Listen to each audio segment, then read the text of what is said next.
Chichawatni railway station Jafrabad express में धमाका।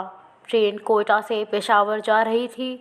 धमाके से 2 लोग जा बहाक जबकि 3 जख्मी होने की इत्तलात है।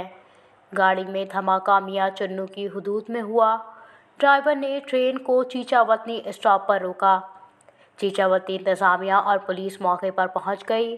धमाके की नौयत फिलहाल मालूम न हो सकी। इमदादी टीमें मौके पर पहुंच गई। ज़राए के मुताबिक धमाका गैस सिलेंडर लीकेज के बाइस हुआ।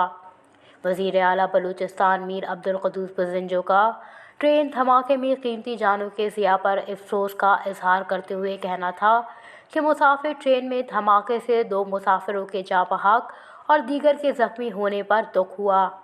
उम्मीद है जल्द तहकीकात मुकम्मल करके धमाके की वजूहात का पता लगा लिया जाएगा।